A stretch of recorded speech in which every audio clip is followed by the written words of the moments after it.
Bom dia, que a paz gloriosa do Senhor nosso Deus seja sobre o seu coração. Hoje, dia 13 de maio, uma manhã maravilhosa que Deus nos prepara. Mais um dia na presença do Senhor. Já estamos prontos para uma manhã com Deus e que bom que você está conosco aí. Seja muito bem-vindo. Seja muito bem-vindo. Vamos falar a respeito da segunda carta de Paulo escrita aos Coríntios. E lá no capítulo 3, vamos falar um pouquinho hoje sobre o merecimento e o imerecimento. Você se considera merecedor? Geralmente nós fazemos algo e nós praticamos algo e nós gostamos de ser retribuídos. Nós achamos que somos merecedor. Muito bem, no reino do Senhor, no evangelho do Senhor, se há uma premissa que se fala muito importante, que é a questão do merecimento. Então vamos aprender um pouquinho mais sobre isso hoje, mas não antes, deixando para trás aí, não antes, vamos orar, vamos falar com Deus, vamos pedir a graça do Senhor, para que a presença do Senhor seja sobre as nossas vidas, não é verdade? Maravilha! Você já compartilhou aí? Faça como eu aqui, ó. Pega aí, compartilha. Se você fizer isso, é 1 segundo, você consegue fazer. E sabe o que vai acontecer? Outras pessoas serão abençoadas. Muitas pessoas serão abençoadas. Então faz isso para que os nossos amigos possam participar conosco. E isso vai ser um prazer, não é? Vamos falar com Deus. Pai, quero te agradecer, Senhor, porque esta manhã foi a manhã que o Senhor preparou para cada um de nós. Esse é um dia que nós queremos te louvar, e mais vale, ó Deus, um dia na tua presença do que 1000 anos fora da sua presença. Mais vale, Senhor Deus, desfrutar da tua presença, da tua comunhão, Senhor Deus, do teu ministrar sobre as nossas vidas. Queremos estar, ó Deus, dispostos a ouvir o teu Espírito Santo falando conosco. Em o nome de Jesus, entra nesta casa, entra nesta vida, faz morada nesse coração, Senhor. Senhor Deus, transforma toda a terra árida em terra fértil, transforma todo o coração amargurado em coração curado. Senhor Deus, entra nessa casa, nessa vida, e vai tirando a tristeza, as mágoas, os ressentimentos, e vai transformando em vitórias, em o nome de Jesus. Pai, nós profetizamos cura, profetizamos que o anjo do Senhor acampa ao redor daqueles que o temem e os livra, que haja livramento na estrada, na casa, haja livramento em todos os lugares hoje, que o Senhor nos proteja, nos guarde. Senhor, nós oramos para que a tua boa mão esteja guardando a todos esses meus queridos amigos que estão ouvindo, estão vendo esta live. Que o Senhor os abençoe, que o Senhor multiplique a tua bênção, o teu amor sobre eles de maneira expressiva, no nome de Jesus. Nos faça agora, Senhor, aprendermos e termos a facilidade de aprendermos a sua palavra, em o nome de Jesus. Graças a Deus, você está feliz, você está alegre, a alegria do Senhor, ela rege o seu coração. Se é isso que acontece, louvado seja Deus, porque é isso que o cristão deve fazer mesmo, deve ser movido pela alegria do Senhor. Já diz Neemias que a alegria do Senhor é a nossa força. Muito bem, queridos, a todos o meu grande abraço, carinho, por você compartilhar, estar conosco aqui, por você estar aí comentando, dando bom dia. Faça isso, como sempre eu digo. Depois eu vou olhar os comentários e vou orar por cada um de vocês. Então compartilha, dê um bom dia aí, diga de onde você é e que Deus esteja nos abençoando. Muito bem, estamos aqui em 2 Coríntios, capítulo de número 3, e nós vamos falar de coisas extraordinariamente fortes, muito boas. Sabe, Paulo, ele tem um conhecimento e uma sabedoria que a gente percebe assim que há uma revelação de Deus na mente de Paulo. Paulo, ele foi privilegiado pela revelação de Deus ao coração dele, algo extraordinário. Paulo usufruía disso, dessa comunhão, e Deus ministrava ao coração dele as verdades, as maravilhas. Neste momento eu quero falar para você a respeito de 2 Coríntios 3. Versículo 1 diz assim: começamos novamente a elogiar e a nós mesmos.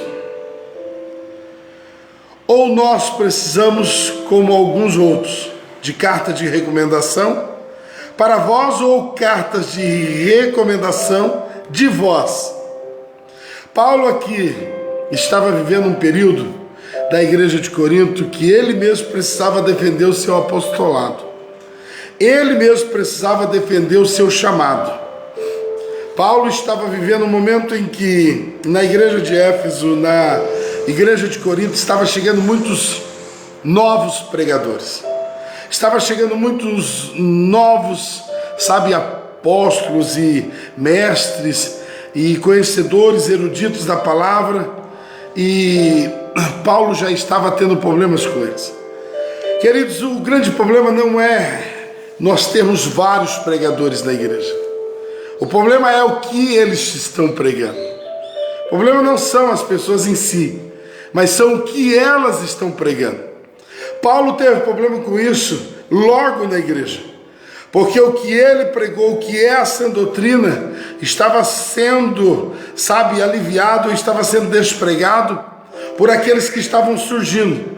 Então Paulo vai precisar exortar e vai precisar também se autodefender, porque aqui Paulo começa dizendo: começamos novamente a elogiar a nós mesmos.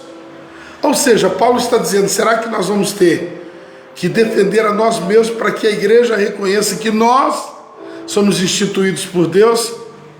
Paulo aqui estava tendo problemas aí com relação à aceitabilidade. O povo da igreja estava tendo um pouco de recusa porque os novos profetas estavam passando por ali e deixando um rastro de conhecimento que, de certa forma, estava deixando marcas, que estava depreciando o evangelho, muito mais o apostolado. E Paulo aqui ele vai dizer: será que agora nós temos que, ter cartas de recomendação para vós, ou cartas de recomendação de vós? Será que para mim entrar na minha própria igreja e pregar a igreja, eu vou ter que ter uma carta de recomendação? Eu vou ter que ser instruído agora por um ou por outro? Esse é Paulo e esse prega a verdade, ele é discípulo, ele é apóstolo de Jesus. Paulo estava dizendo: será que vou precisar disso? E ele vai fazer essa defesa durante aqui quase toda a carta de 2 Coríntios, quase toda a carta. Mas olha que interessante, ele vai exemplificar isso trazendo para nós a nova aliança. É muito importante a carta de 2 Coríntios, porque ele vai falar algo muito especial, que é a respeito da nova aliança. No versículo 2 ele fala assim: vós sois a nossa carta escrita em nossos corações, conhecida e lida por todos os homens.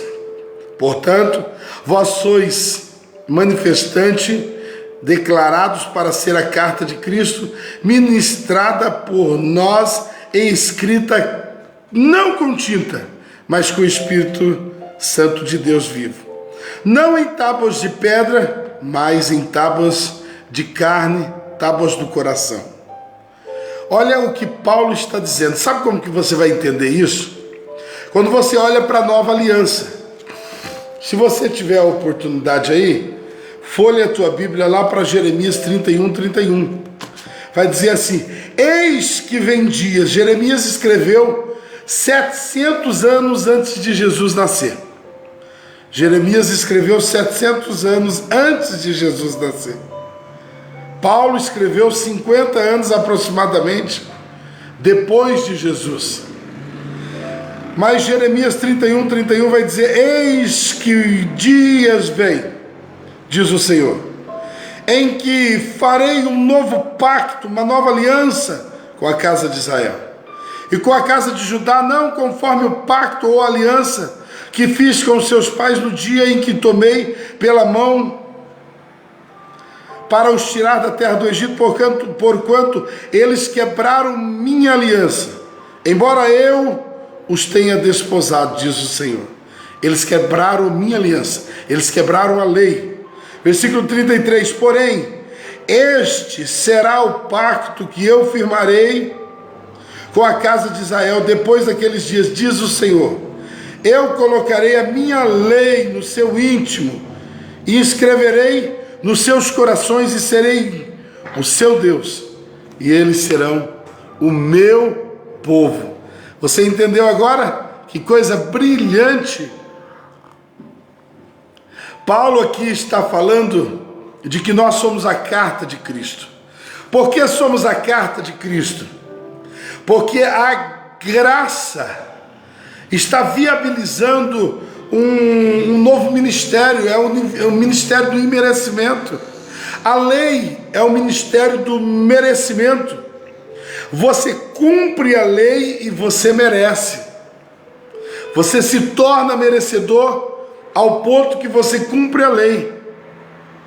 Já a graça é Deus saber que nós não conseguimos cumprir a lei e Ele nos torna merecedor, mesmo sendo imerecedores. Ele nos torna sendo merecedor ao ponto que o Espírito Santo do Senhor vai nos capacitar a usufruir da graça. É o Espírito Santo, é Ele, não é a nossa força, não é por tinta de caneta que essa carta será escrita, mas será pela própria ação do Espírito Santo. O próprio Espírito Santo dentro de nós, ele vai construir, sabe, um legado. Ele vai construir uma história. Essa história é respaldada em um novo pacto, em uma nova aliança, aliança chamada de graça. Esse período que nós entendemos, o período da graça, é aonde eu sou salvo, eu sou, sabe, aquele que exerce o ministério, mas não por merecimento próprio. É o Espírito Santo que torna tudo capaz em mim. O ministério que tem é porque Deus ativou pelo Espírito Santo. A capacidade que tenho de falar a respeito da palavra não é que sou bom, mas é o Espírito Santo que me torna capaz de ministrar.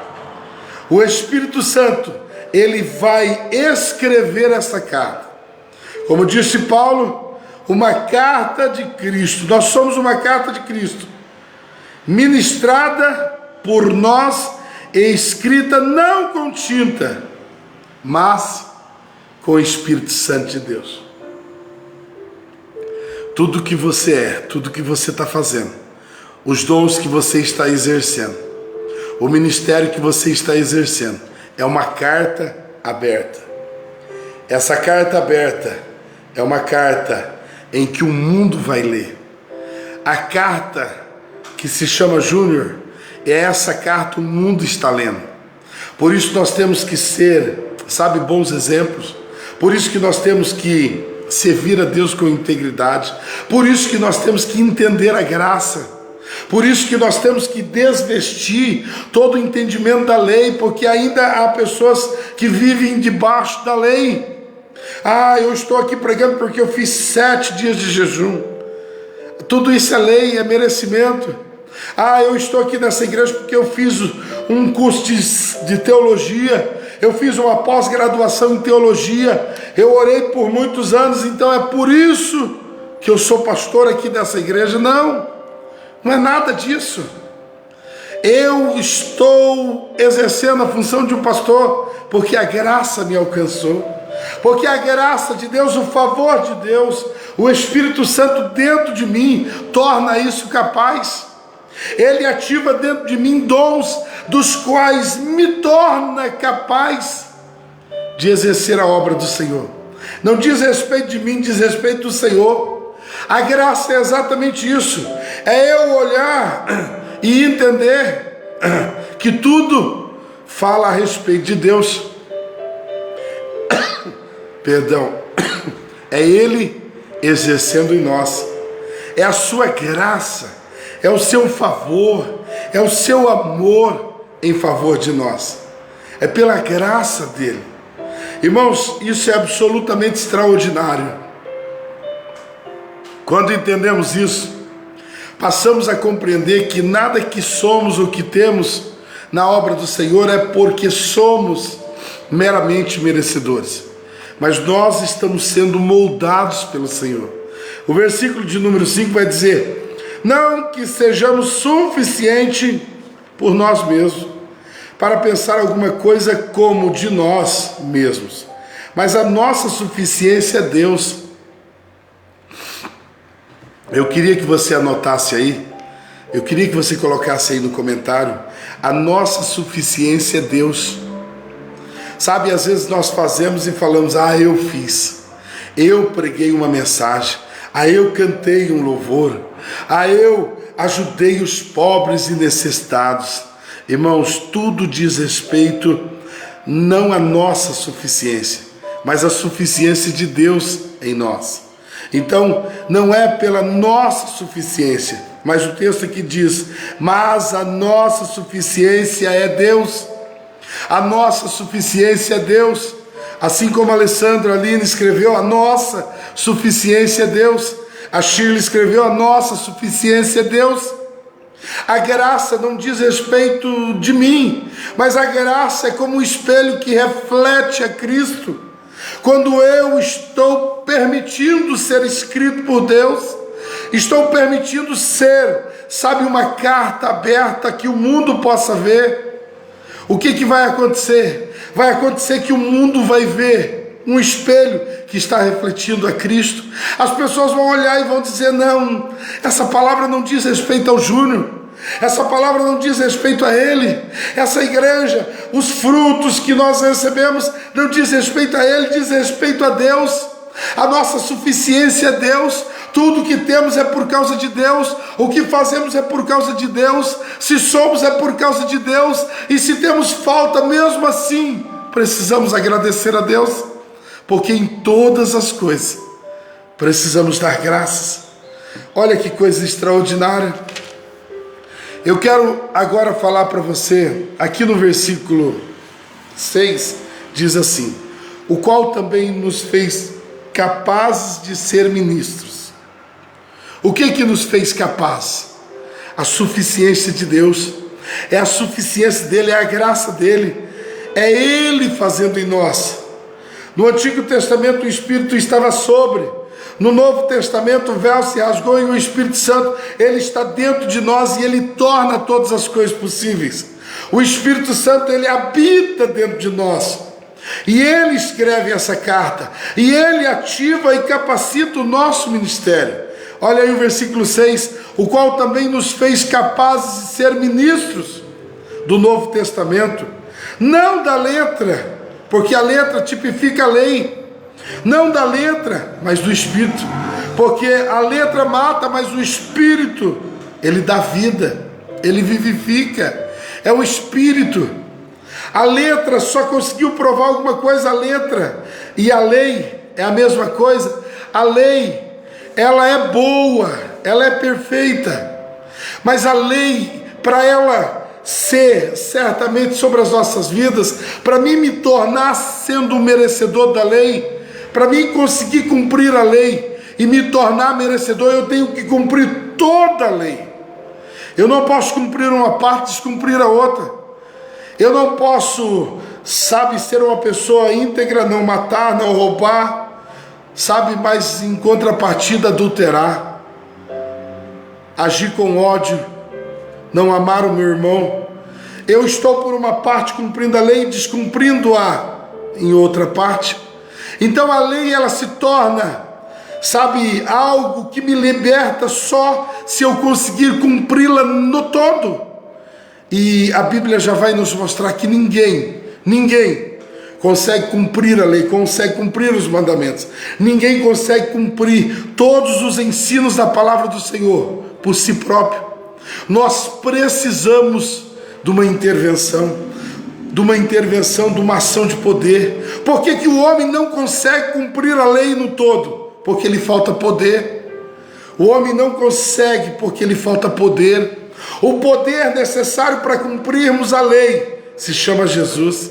O Espírito Santo habitando dentro de nós e tornando todas as coisas possíveis nos faz, sermos cumpridores da lei e merecedores. Só pelo Espírito Santo nos tornamos merecedores. Por ele sim, nós temos poder para cumprir a lei. E ainda que não cumprimos na totalidade, mas Jesus Cristo cumpriu, e nele somos aperfeiçoados, porque nós fomos batizados no Espírito Santo, nós fomos mergulhados no Espírito Santo. Ainda que nos falte alguma coisa, em Jesus está completo. Ainda que eu falte com alguma coisa, ainda que eu não consiga amar como se deve amar, perdoar como se deve perdoar, fazer como se deve fazer, mas em Jesus eu sou completo, porque eu fui mergulhado, eu fui batizado em Jesus. Entende isso? A graça é sermos merecedores, mas não pelo que somos, mas pelo que Ele é. Não pelo que temos, mas pelo que Ele nos deu. Nos tornamos merecedores, não pelo que nós conseguimos cumprir, mas pelo que Ele está nos fazendo conseguir cumprir. É Ele que nos torna capazes de cumprir, os mandamentos, a Bíblia Sagrada, as ordenanças de Cristo.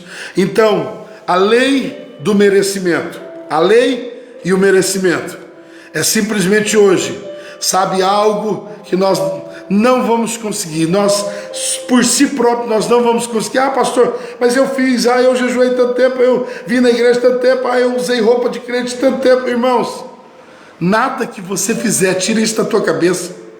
Nada que você fizer, você pode não cortar o cabelo a vida inteira, você pode usar roupa de crente a vida inteira, você pode, jejuar a vida inteira, mesmo assim você não conseguirá se tornar por si próprio merecedor.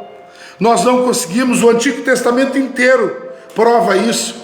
Não houve um homem na terra que conseguiu cumprir a lei, a não ser Jesus. Por isso que a lei, ela termina o seu papel em Jesus, porque um homem, apenas um, conseguiu cumprir a lei, Jesus.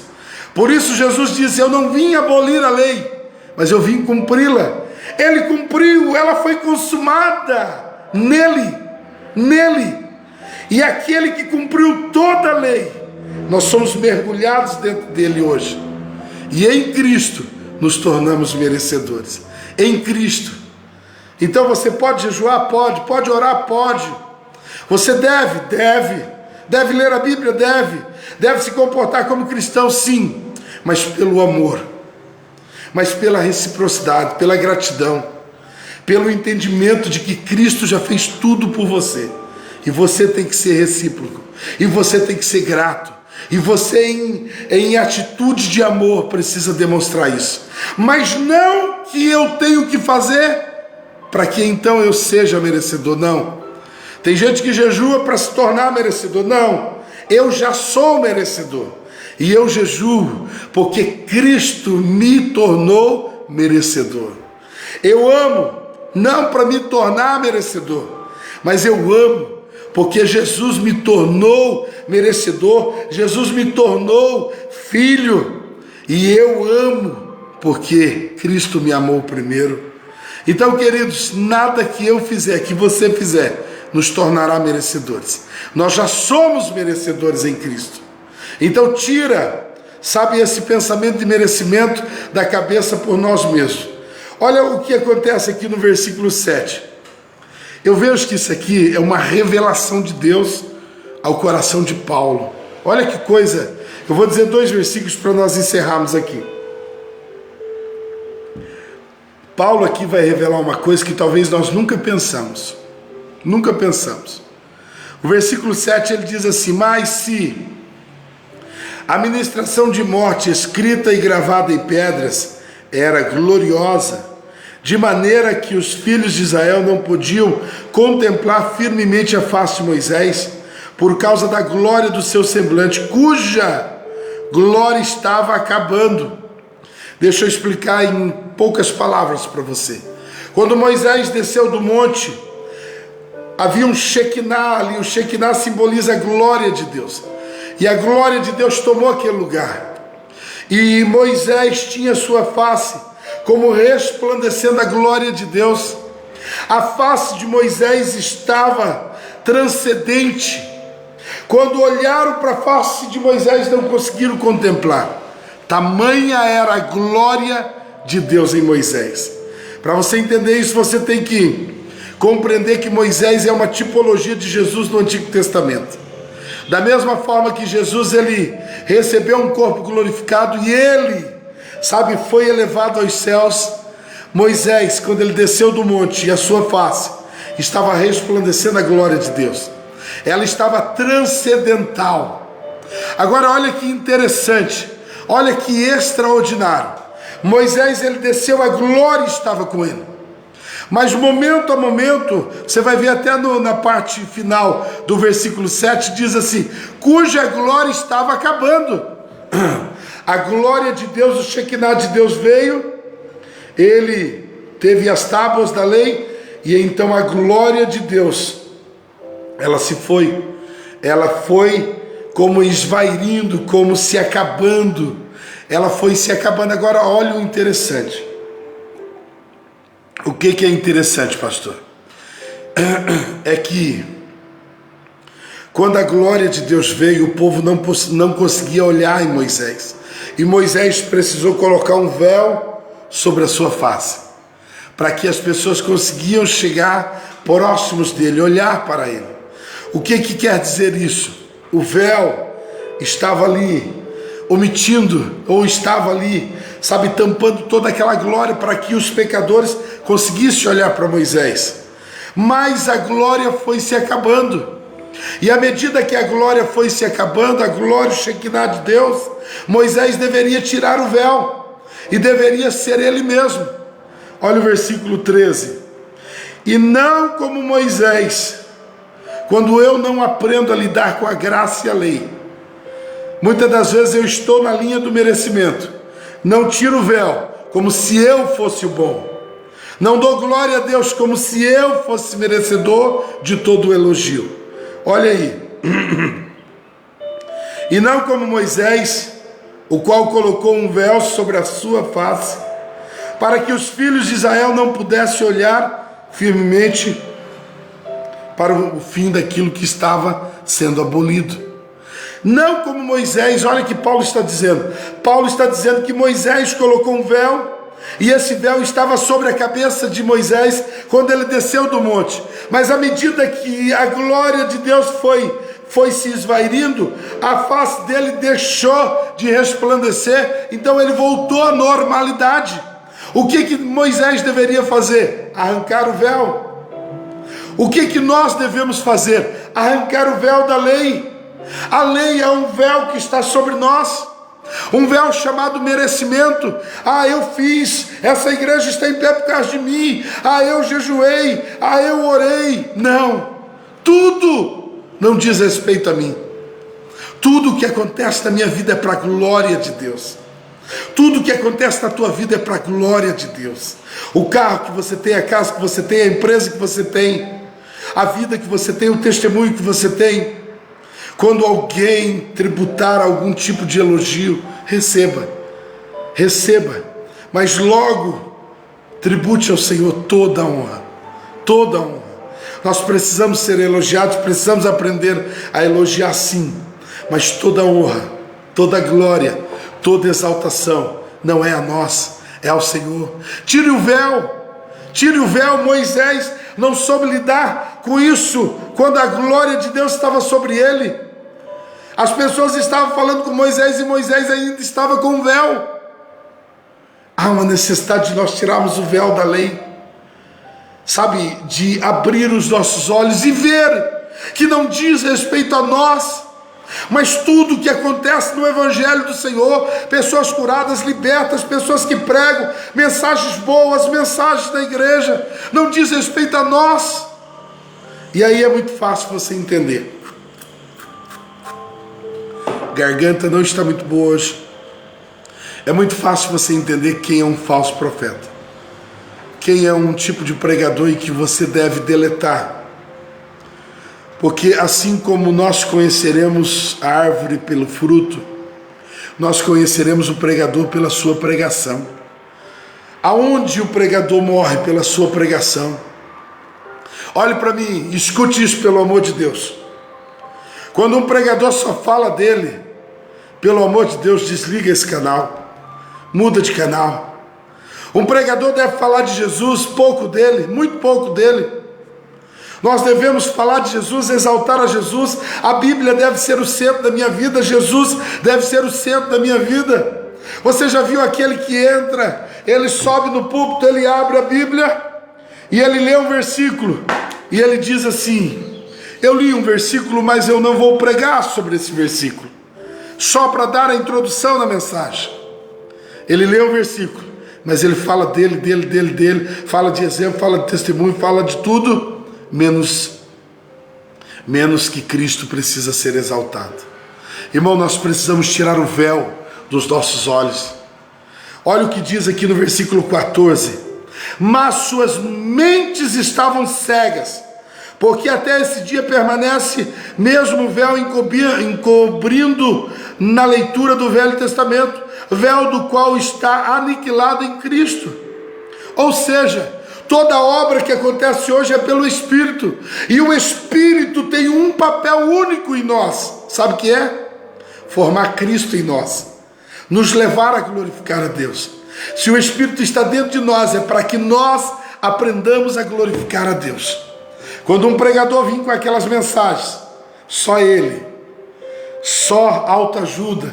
Quando um pregador vem falando só dele, a introdução é mais livro dele, a introdução é mais ele, sabe, ele, irmão, tire esse pregador da tua mente. Fala, eu não preciso ficar ouvindo esse pregador. Nós conheceremos os falsos profetas, os pregadores que não trarão mensagem para edificar a igreja, ouvindo a mensagem dele e discernindo, julgando que a mensagem dele não está edificando o reino, não está fazendo crescer o reino, não está tirando o véu da igreja, para fazer a igreja entender que tudo é para a glória de Deus. Muitos pregadores estão fazendo do evangelho um mercado, se autopromovendo, fazendo de si próprio, sabe, um produto. Que o Senhor te dê sabedoria, mas que você entenda que toda a glória seja devida ao Senhor. O Espírito dentro de nós formará sem dúvida Jesus, a qual recebe toda a glória. Amém? Nós vamos orar e eu desejo que o véu saia dos nossos olhos, dos seus olhos, que nós aprendamos em todo momento dar glórias ao Senhor. Obrigado de coração, queridos, por você estar conosco aqui de manhã. Amanhã, novamente, 7h20, nós vamos estar juntos. Quero orar, porque o tempo passa rapidinho, não é? Pai querido, Deus eterno, eu agora quero selar esta palavra, desejando que todos que estão conosco até o fim sejam alcançados, abençoados, pela Tua graça bendita, pelo Teu amor, pela Tua infinita misericórdia, e que o Senhor torne possível tudo aquilo que cada um deles precisa, cada um de nós precisamos. Que o Senhor torne possível, porque o Teu poder é maravilhoso, o Teu poder é infinito e é suficiente para certamente, ó Deus, nos suprir de todas as nossas necessidades. Eu abençoo a todos no nome de Jesus, e que toda honra, toda glória seja dada sempre ao Senhor. Amém? Deus abençoe, um ótimo dia. Fica na presença de Deus.